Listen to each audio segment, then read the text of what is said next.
Today morning, a Christian brother was pinging me and he was trying to argue with me that your Vedas deny the existence of Almighty God.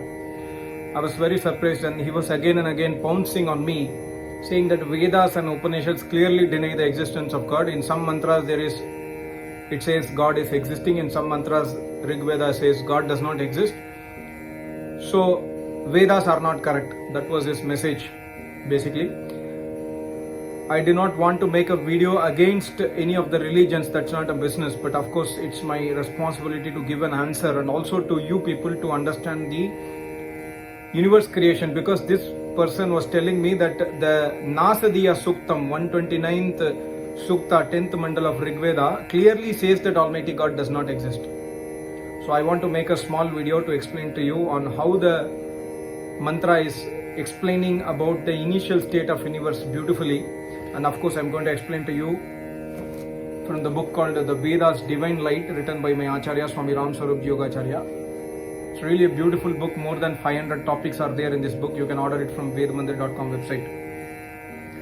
And also, I don't want to criticize, he was a Christian, but I don't want to criticize Christian religion. But I have always told that all the religions, whether it is Hinduism or Christianity or Islam or Jainism or whatever religion, were man-made religion or man-made religions, we should always revert back to the Almighty God who never makes any religions. Because religions, suppose I am a Muslim guy, the rules are applicable for a Muslim is not applicable for a Hindu. The rules applicable for a Hindu is not applicable to a Christian. The rules applicable to Christian is not applicable to Jain. Because these are religions, whereas Vedic rules are universal.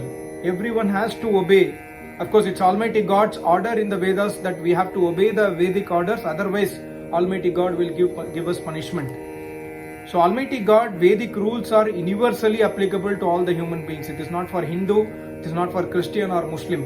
Even if you are a Christian or a Muslim or a Hindu, Almighty God says do everyday Sandhya Upasana, we have to do Sandhya Upasana. Almighty God says do everyday Agnihotra, we have to do Agnihotra. But unfortunately today, we are believing that Vedas are only belonging to the Hindus, which is absolutely wrong. But anyway, I don't want to get into religionism, but I will definitely tell one thing. If you are a true seeker, you have to read the 13th chapter of the book Light of Truth, where the scientific errors in the Bible have been beautifully quoted by Maharishi Dayananda Saraswati.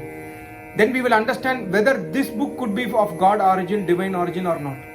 Similarly, 11th chapter, beautifully Maharishi speaks about all the errors in the Hindu text, like Puranas, Bhagavad Purana or Garuda Purana, these kind of books, what are the errors available? Maharishi has clearly written. So, and Maharishi has told, my intention is not to hurt any religion, my intention is to tell you the truth, and that's what he has done. So now let us understand the initial state of the universe creation, how God creates the universe. It's a very lengthy topic, but in short, my Acharya has written in 2-3 pages only, beautifully written. The mantra is 10th mandal 129th sukta, first mantra. Om na sadasi no sadasi tada nimna sidrajo no vyoma paroyat kimavarivah kuhakasya sharmannambah kimasit gahanam gabiram. My Acharya writes Tadanim. Tadanim means before the creation, when there was a final period of final destruction, that is the Pralaya Kala, Asat na Asit. Asat means emptiness or a zero state. Na Asit did not exist. That is, it was the period of final destruction. Therefore, all the Prakriti matters, Prakriti made matters of the world like sun, water, living beings, bodies, earth, etc. were destroyed. But here the Veda mantra states that it was not so that there was nothing. The situation like zero or situation like emptiness did not exist. Then Sat na Asit. Sat means visible matters also did not exist, because during that time there was no visible matters. That is, neither emptiness nor visible matters were present during the final destruction. Then Rajahana Asit. Space also did not exist. Then Paraha Vyomavu na Asit. The geographical space, that means the space enveloping the earth, also was not there. Kim avarivaha. Beautiful question is asked by Almighty. What? Kim means what or how? Avarivaha. Covering matter, to cover any matter could be there. My Acharya has beautifully explained the idea of this. Why Almighty is asking. A soul will be visible when any body is provided to that soul. So I am a soul, but I am not visible as a soul. I am visible as a body. So I am a covering. My body is a covering to my soul. So Kim Avarivaha means there existed no cover because nothing existed. So Kuha Kasya Sharman, where, whose, Sharman means pleasure. That is, where and for what there could be any place to get pleasure.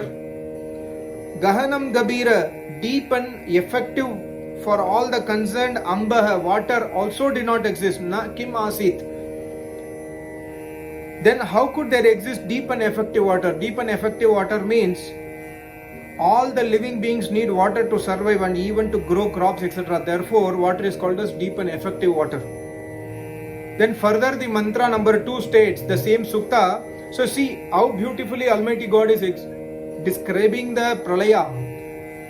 That there was no water, there was no space, there was no geographical space, there was no nothingness, there was no visible matters, there was no cover. I mean, it's really beautifully explained by Almighty God that it's not that nothing was there. So something was there. What was there comes in the next mantra. Next mantra is Om Namrityu Rasidamritam Na Tarhi Naratraya Ahana Asit Praketaha Anidavatam Swadaya Tadekam Tasmadda Nayan Paraha Kim Chanasa. Mrityu na asit, death did not exist. Death, Mrityu means death.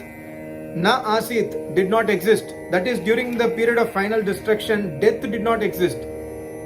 Tarhi, Amritam na. Tarhi means therefore, at that time, Amritam, salvation also did not exist. Idea is that when the death was not there, it means birth also was not there, and therefore human being was neither taking birth nor dying. Then who would try to get the knowledge, and from where somebody will get salvation? Therefore salvation also was not existing. Then Ratraya Ahanaha Praketaha Na Asit. The knowledge of day and night, Praketaha means knowledge, the knowledge of day and night did not exist, which was existing in the previous creation. So after the creation is over, Pralaya is there. After the Pralaya, then creation happens. So this is the description of the Pralaya stage. Tat ekam avatam. Then ekam means one matter alone. Avatam did not require air to survive, did not require food to eat, did not require water to survive. That matter alone existed. That matter is called Almighty God. Swadaya Anit. Swadaya means existed independently. Almighty God is always independent. He does not want food. He does not want water, air, etc. And Anit means he is a Chetan Tattva. He is not a dead matter. He is alive matter. So this mantra proves what exists in the Pralaya stage. Almighty God existed in the Pralaya stage. But it is not that Almighty God alone existed. In the next mantra, the mantra speaks about Abu Asit. Abu means there was an invisible, non-alive matter called Abu, which is Prakriti.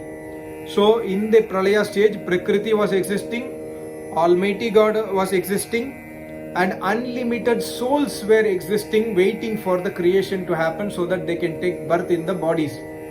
So this is the initial state of the universe, beautifully described. And I am asking you, brother, if you are seeing my video, please tell me which mantra says that Almighty God do not exist in the Vedas. There is no mantra, because Almighty God, knowledge is Vedas. God gives the knowledge of Vedas to the 4 rishis. Unless knowledge is given, knowledge is never gained. So my Acharya writes, let us listen the views of great person named Metterlich, who has written in his book called Great Secret. What Metterlich is writing, please understand. Let us once hear Rigveda, the most authentic echo of the most immortal traditions. Let us note how it appreciates the formidable problem. There was neither being nor non-being. There was neither atmosphere nor heavens above the atmosphere. What moved and whither, and in whose care? Were there waters and the bottomless deep? There was then neither death nor immortality. The day was not divided from the night. Only one breathed in himself without extraneous breath, and apart from him there was nothing. There was therefore for the first time a desire awoke within him. This was the first seed of spirit. The sages, that is the Rishi Munis, full of understanding, striving within their hearts, discovered in the non-being the link with the being. See how beautifully he has summarized Rigveda 10th Mandal 129 Sukta, mantra number 1 to 4. Because mantra number 7 also speaks about Almighty God is Lord of Prakriti and the souls. So this Sukta and Purusha Sukta further speaks about how the universe creation happens. Very clearly explains the scientific process of universe creation. It did not happen through Big Bang. Big Bang do not give us the initial state of universe. But here Almighty God clearly scientifically explains the initial state of universe. So Christian brothers, I am not there to insult your religion or whatever it is. I am not a religionistic person. I just want to speak and spread the Vedic truth. If you speak something bad about Vedas, of course, I feel it's my responsibility to clarify it. I made a video 2-3 days back where a person was speaking vulgar about Yajurveda mantra, which I clarified that it is fully wrong. There is no vulgar in that mantra. It's a knowledge about Almighty God that mantra is giving. So similarly, Christian brother, if you are watching this, please understand Almighty God exists in the Vedas only. There is no other Almighty God we can find out outside the Vedas.